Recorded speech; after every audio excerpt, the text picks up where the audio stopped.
firstly, thank you. No, can you hear me? Do I need the mic? Do you want me to use them? Yes, okay. So firstly, thank you, because, I mean, you four are just a few of the brave and courageous women who are going out and working on a really grassroots level, right? And I mean, this work must be draining for yourselves. And it's not just asking you to, to go in and do a job, but to give of yourself, and, on a daily basis. And that, I think that's tremendous.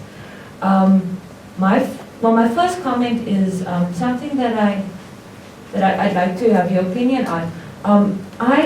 I've always looked at these definitions of what they call feminism, right? And some definition says that feminism is the redefinition of women by women, or feminism is the recognition that women are human. But my problem with feminism is that I feel that feminism has assisted in creating gender roles for men and women. So maybe it's changed the gender roles of women, but I think that we still have this expectation that men do certain things and are allowed certain things, and women are not allowed those things. So I'm asking basically, do you think that if we started to try and eradicate traditional patriarchal gender roles, that men would also be assisted in sort of coming to terms with the fact that it's not a God-given right, or it's not a society-given right, to be able to lift your hand and use your physical strength against another woman? Because, I mean, just like Marina said, I believe that men are socialized into believing that it's okay. It's okay. Right? It's okay. It may not be okay to beat the crap out of a woman, but you know what? I can raise my voice, I can scare her, and I can maybe just give her a little smack now and again, and I think, that's not as bad as what I could possibly do.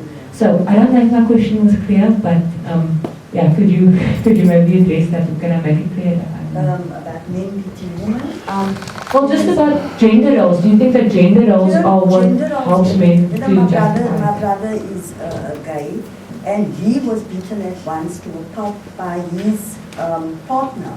So I suppose, and then I also know of women beating men. So the roles are different in different aspects or different relationships. It's just how the person possibly, and there's another thing that was also, it's like there is a background to the person. Sometimes you are exposed to violence, so you think that violence is okay because that's all you need. Everybody is born with clean slate. Whatever is written on there is written by people like your parents. You get pivotal people in your life, so your way of life has got it's basically a reaction to what you know. So you're exposed to violence, so you know that is the way to handle it. It doesn't have to be woman with woman or men with men. It happens in a relationship. And here we're just talking about gender, so it could be gender with the same gender or opposite. This is really something that's very individually based on as a person, it depends on you. But to just bring it to the fore is basically talking to people, doesn't matter what, irrespective of what gender you are. Gender-based violence it's just a no-no. Okay, to your question of feminism, before I was a feminist, I realized that society made me believe that girls should wear pink and boys should wear blue. And I always thought it was right for me to take the children to school, sitting in the clinic, moving in the queue. I always thought it was right for me to make the lasagna and doing the ironing, doing everything in the house. I was just the perfect mom until I realized I'm a feminist. And I'm not anti-men. And some women really had a wrong feminist workshop where they hate men so badly. But I realized my brother is not an abuser, and Lucy is not an abuser, and so many others but there is men who really abuse women or the same sex in a very bad way. But I began to empower myself by every day to learning about more, what does the word feminist mean to me. Because some of these feminists is women who oppress other women, especially when they came in place, giving a title, becoming power. And I'm in that situation now that I really isolate myself because I don't have time for this. Sitting in a workshop with the same woman who really hate me so badly just because of my knowledge and skills. I learned through my organization that we as women need to support each other and not support in a word, but in the context. Support, support, support, all these times. You know, when I go to workshop, there's women out there who really watch my 2 children. And there's women there who's ready to phone the police that user of children is alone. That is the time. And there's women who see me growing in the process by having this difference in other people's life, making a difference, and facing all these challenges. But what I'm trying to tell you today, I'm there today on this level of showing other Islamic women of any religion that a woman can do it if you have the strength, the support, and the encouraging that you can do it. So many women that is in an abuse situation think, especially when they're down, I'm telling you, when a woman is down, it's not easy to pick her up. When there's no support from the family, like for me in Cape Town, I don't have any family, but I have good friends like Fatima, I've got good friends like Yvette and all these other women who empower me. When they have discussions, I can take something home. Like someone said earlier, you want to take things home. Please, when you go to a workshop or any empowerment session, take things some home that you think it is for me. If it's not for them, it's for me. It is the thing that you have to take with you. I think societal upbringings has a lot to do with gender-based violence, because if you look at it from a very young age, like you should have said, girls are made to wear pink, boys are made to wear blue, boys are allowed to climb trees, and girls must play with dolls and tea sets and tea parties, and girls can clean the kitchen and boys can go and kick ball outside, but I must help mommy in the kitchen. And that is how we grow up, and I think that is what gets planted in our minds, that men plays the more superior role, and that contributes a lot to, for me, contributes a lot to gender-based violence. Thank you. Catherine, and then Yvonne, and then Just a short, specific question. What is the rationale of a woman having to have a protection order before she can go into a shelter? I think it's because there are other women in the shelter. Shelters are only for women and children, right?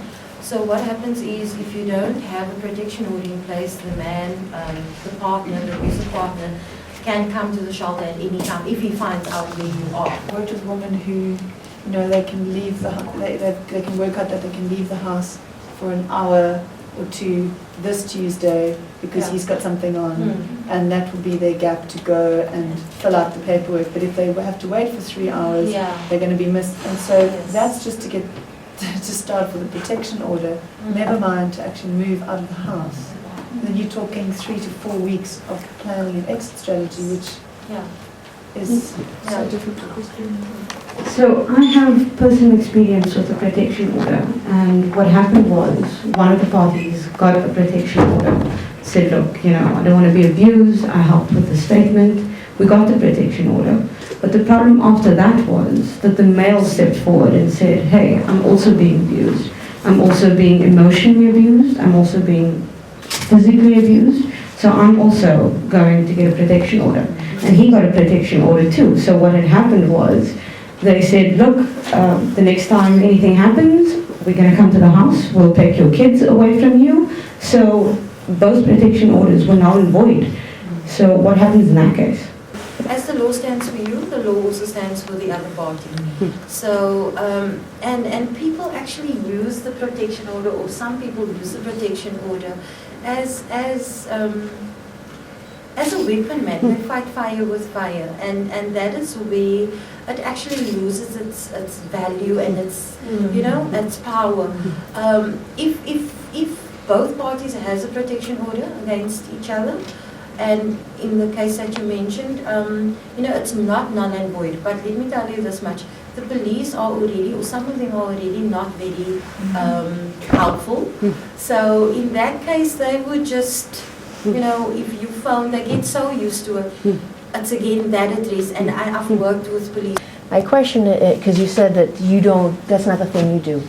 Does your agency or organization enumerate the cases or individuals that come to you? If not, why not? Because it seems to me that if you can't place a number, then it doesn't exist, at least as far as the government goes.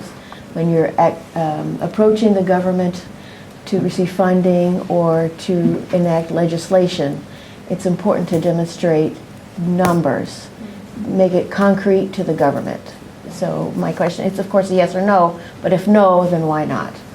Many of the people that I've helped haven't gone through the system, will not think of taking out the protection order because of all the other difficulties attached to protection orders.